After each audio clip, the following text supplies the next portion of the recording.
Hello, everyone, and welcome to another episode of the Idea to Value podcast. I'm your host, Nick Skillicorn, and I'm thrilled to have with me today Janice Francisco.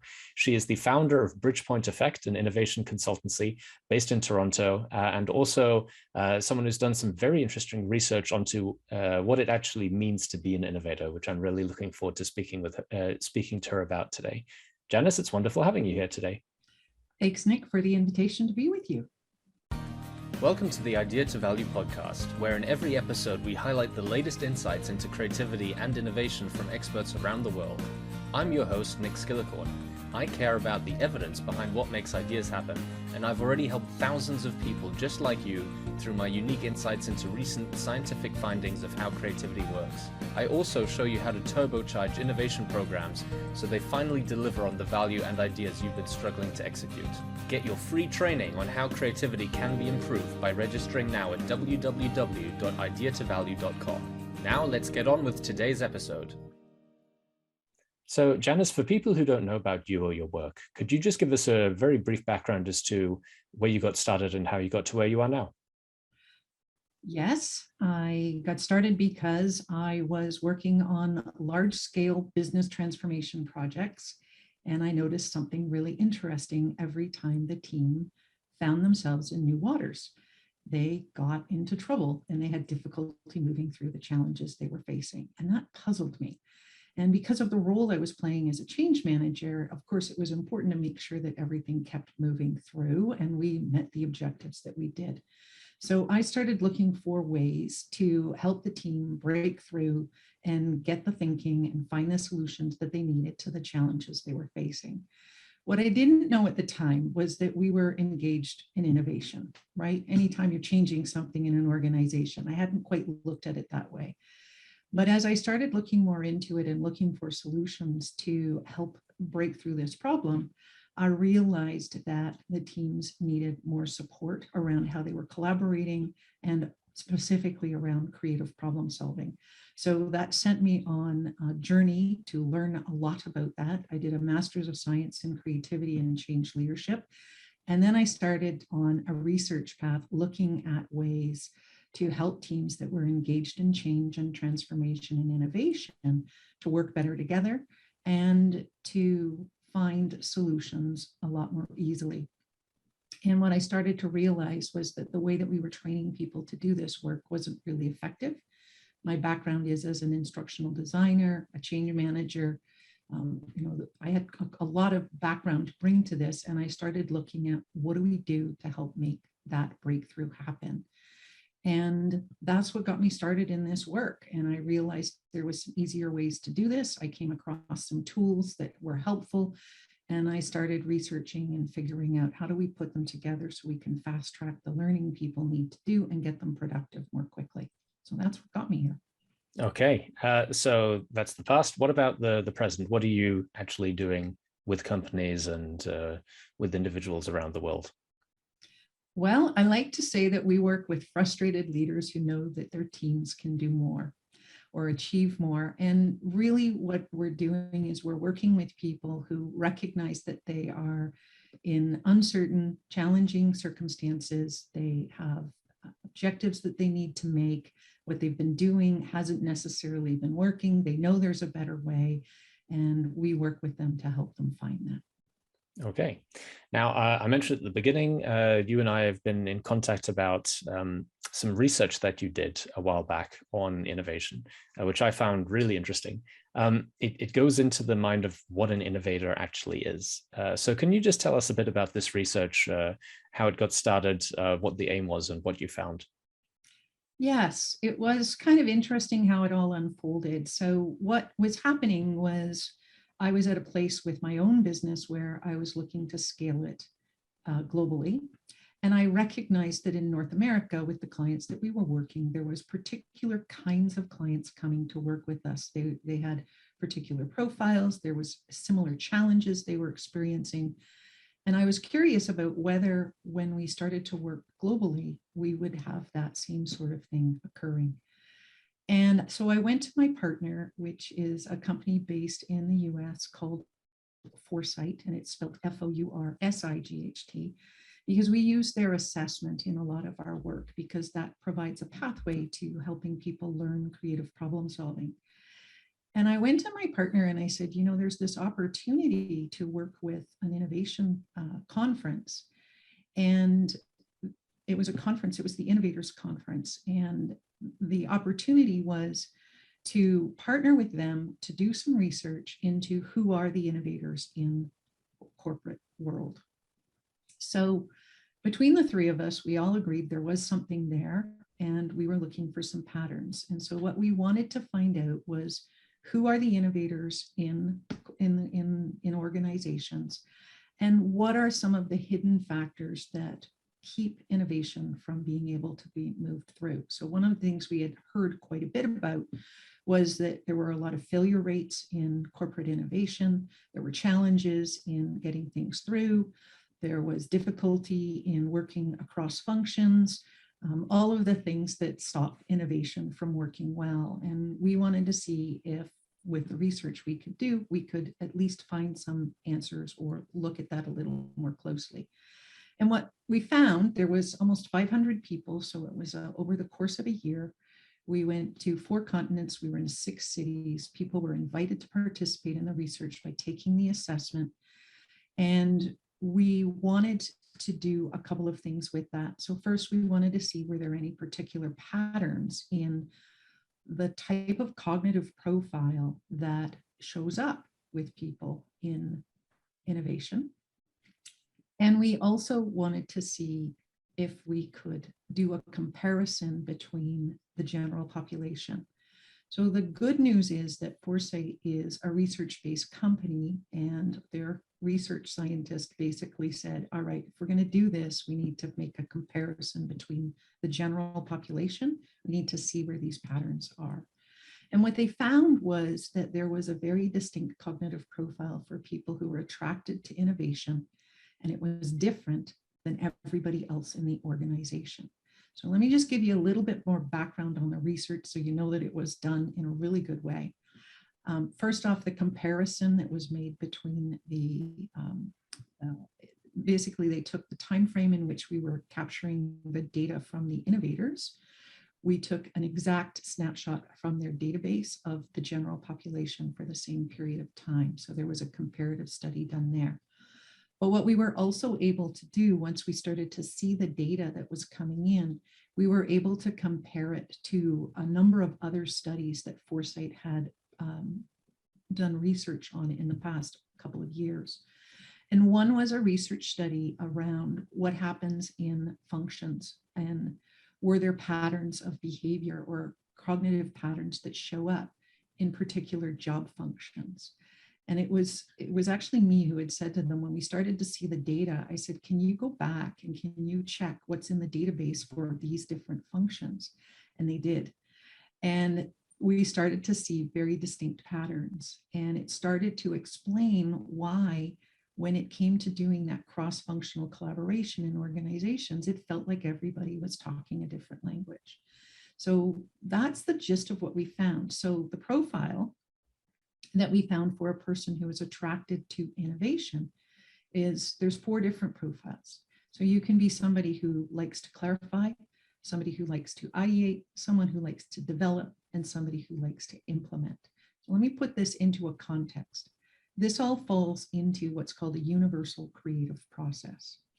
And the process is something that we all naturally engage in when we are solving challenges and when we're innovating.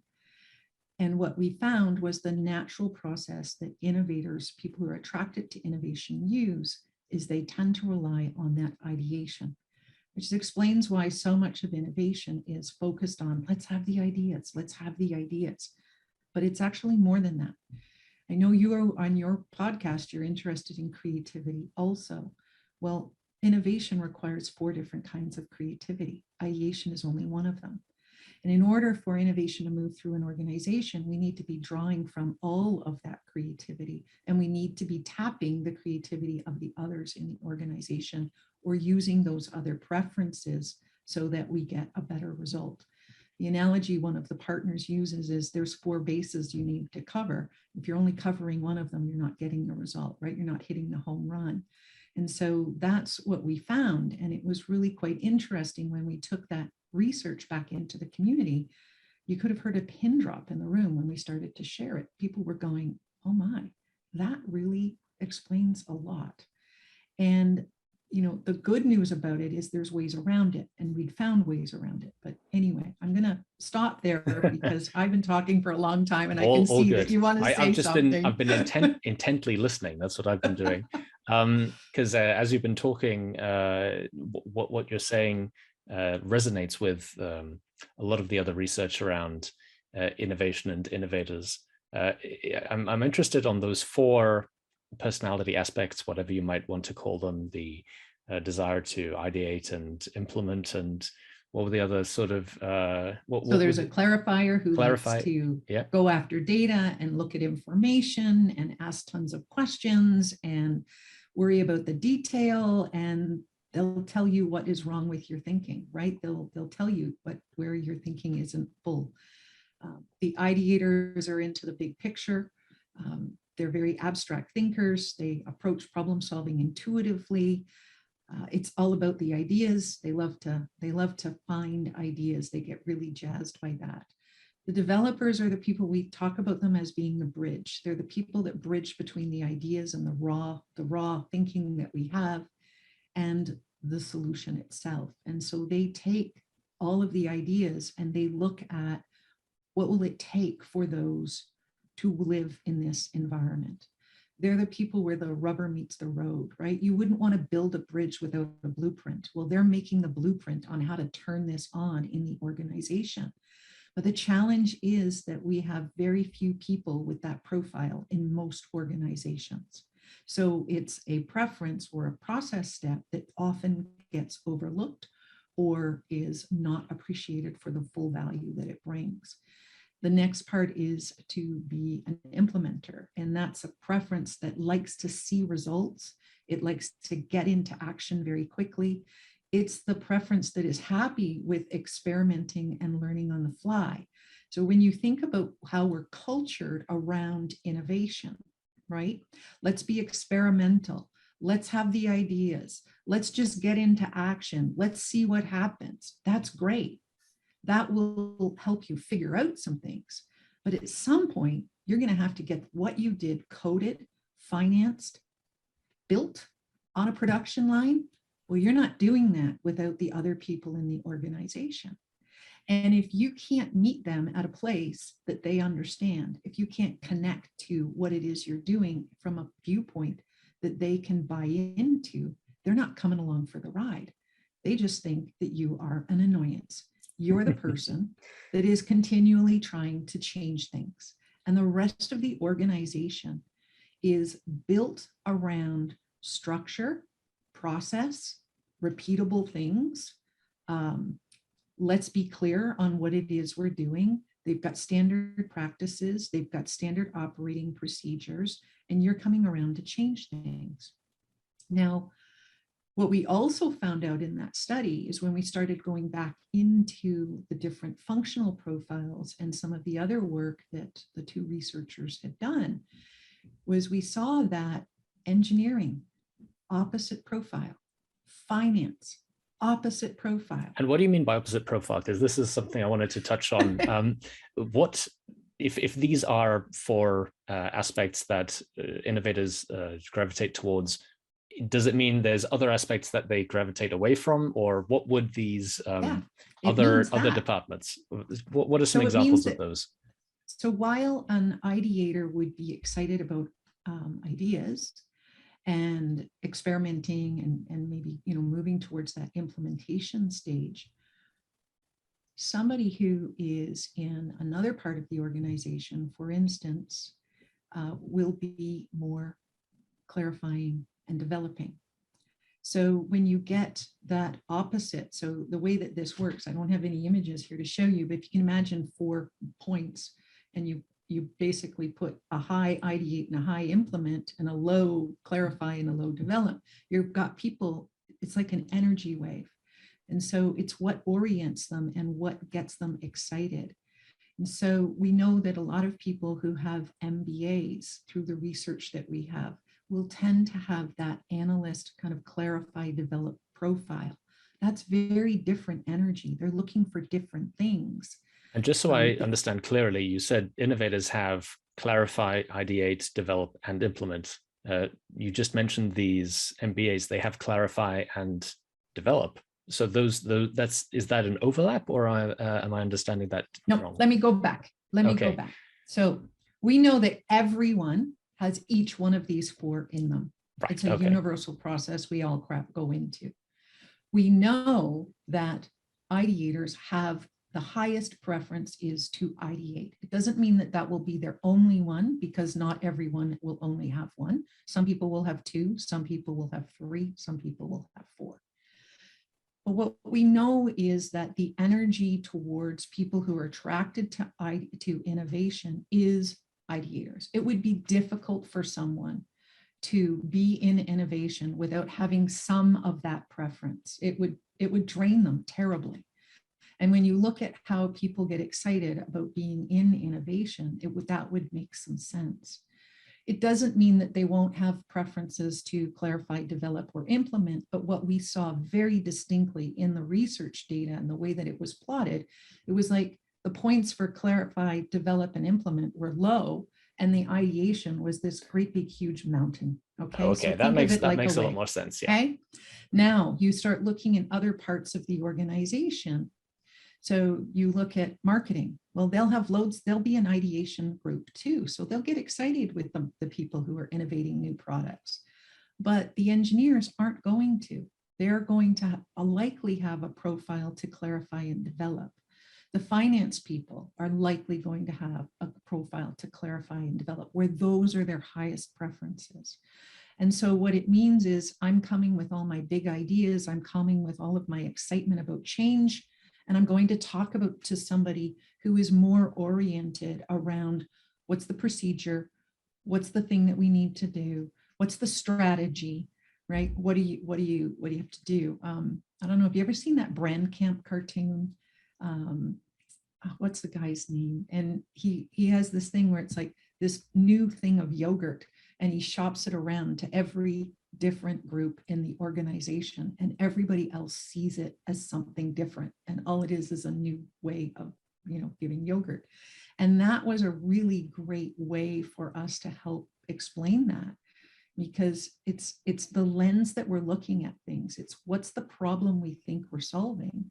And if you're trying to move innovation through an organization and you're not meeting the people who are helping you at a place where they can understand it, they're not getting on board. They're not going to be advocates, and they're not going to be able to help you with it.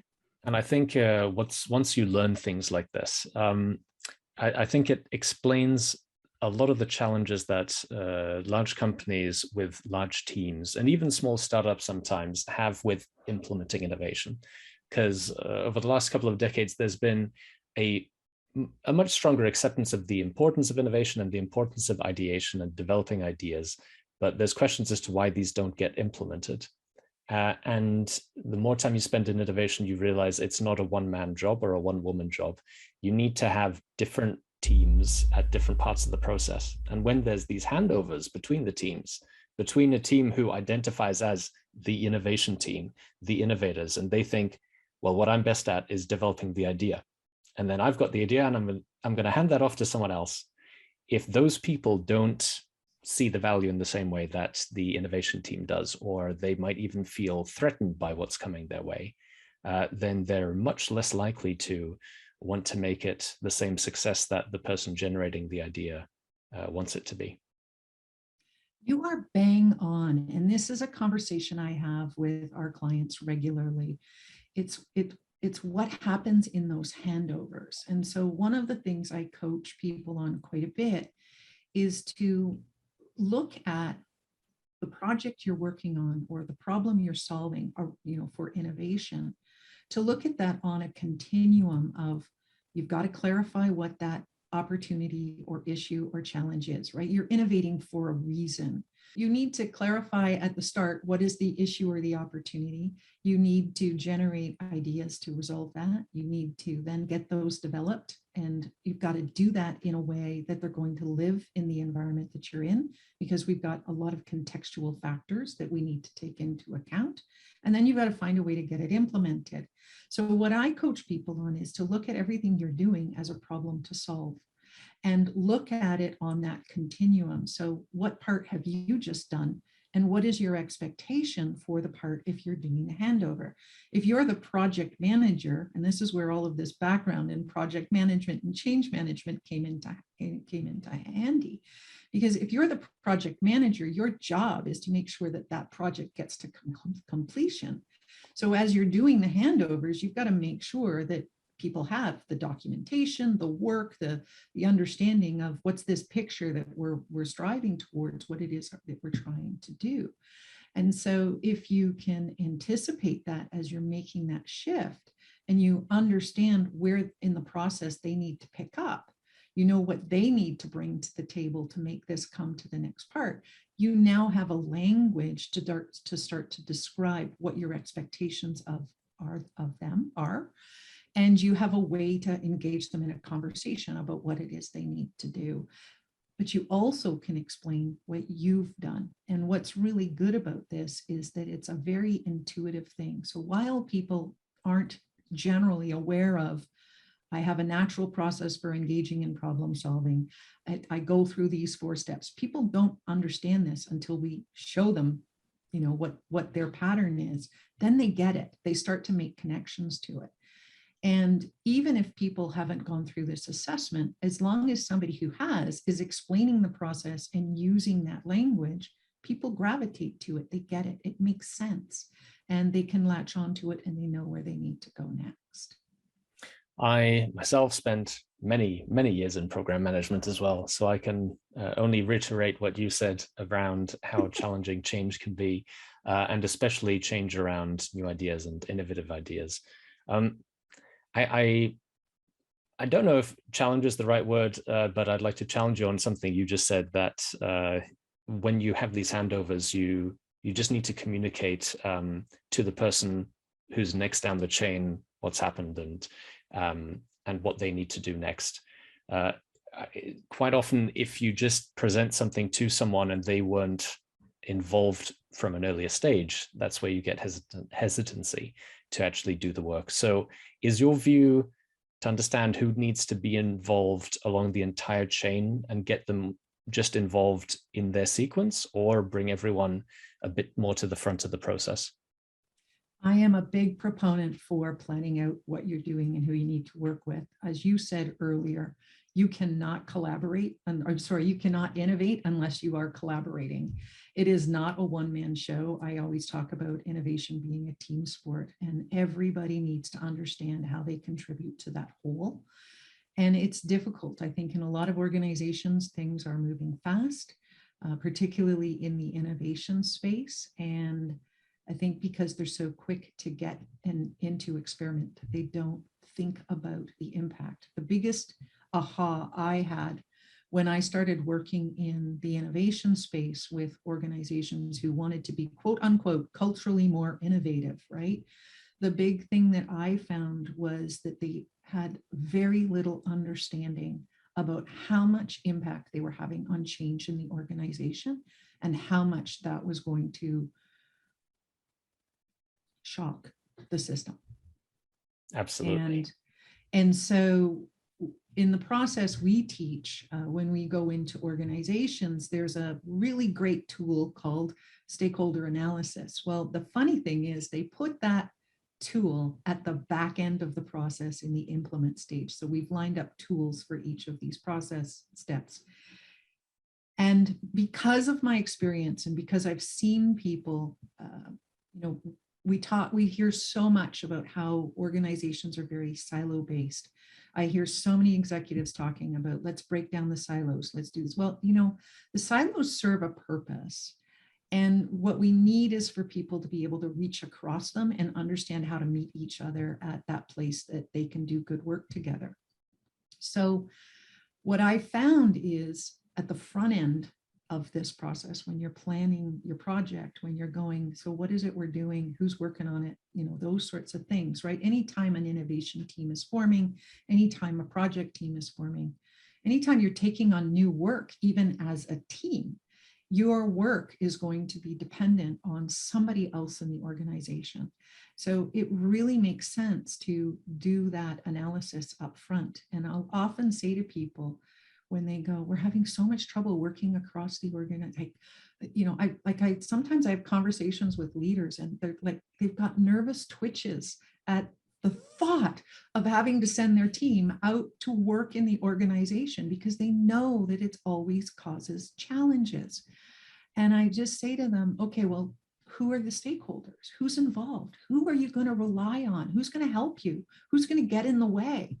And they hadn't thought about it, or they'll go, oh yeah, we did something. And if they're running from some sort of project management principles, they'll have a RACI index, or they'll have something, and they'll show it to me all proud, and I'll go, okay. As long as you've got it documented, as long as you've got it documented, then of course it can't actually happen. We right? listed out all the risks, and they all happened. That's right. We didn't do anything to prevent the risk, but we told you that they would happen. It's like, okay, you're not dealing with this in the right way. And I think they create their own problems. They create way more problems than they need.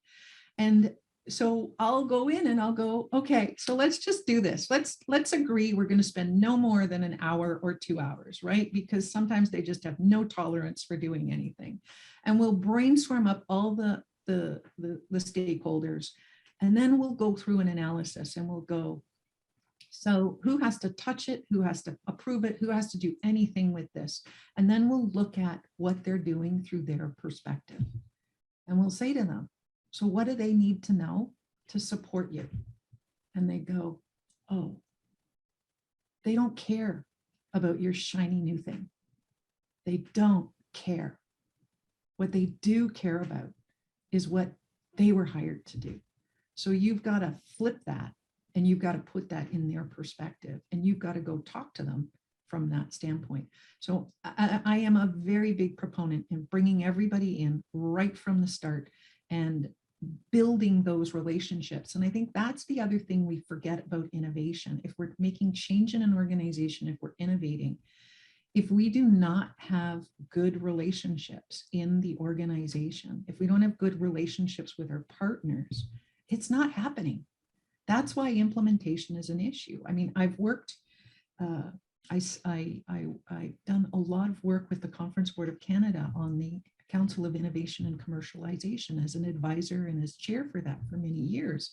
And we looked at the Canadian ecosystem for innovation, and we looked at what's going on globally many times. We did junkets and trips all over the world with this. And the same issues keep showing up, just as you say, it's around implementation. And they did a fantastic piece of research that we were part of that looked at what are some of the skills that people really need to be able to be involved in innovation. And I'll do my best to remember all 4 of them, but one of them was relationship building and communication. If you couldn't go out across the organization and build up relationships in a good way, you weren't going to be able to do innovation well. Implementation was another skill. Well, you're not implementing without relationships.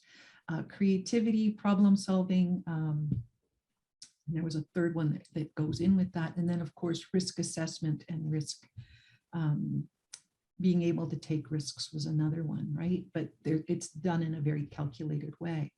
So if you're not spending time understanding who's in the boat with you, they're not coming along for the ride.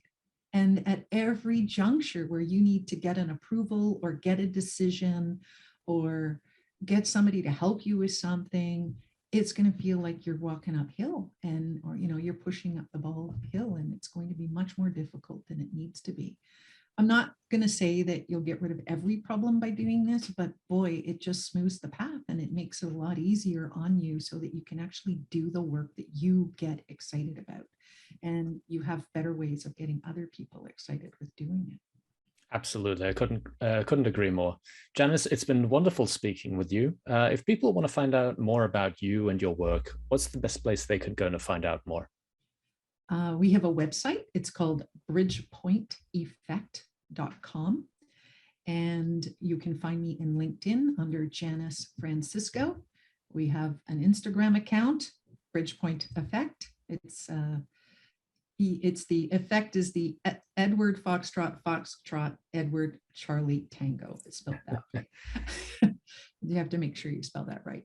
So we've got an Instagram account. We're in Facebook. We're on all the social media, but certainly reach out to me on LinkedIn or through our website. It would be great to hear from people if they Perfect. I'll make sure to get those links down in the description below. Janice, it's been wonderful speaking with you, and I look forward to speaking again with you soon. Thanks very much, Nick. Have yourself a great day. Thank you so much for listening. If you liked it, please like, share, and subscribe, and leave me a comment about what you thought and what you'd like to see more about. If you want to take your creativity and innovation capabilities to the next level, then invest in yourself with the premium training only available at ideatovalue.com. These exclusive training modules have all been put together by me, Nick Skillicorn, and have been used by thousands of artists, innovation leaders, and CEOs to become better at understanding the source of their creativity and executing on their innovation ambitions. And there is no risk to you, as they are backed by our money-back guarantee. Now, don't forget to go out there and make your ideas a reality. See you again soon.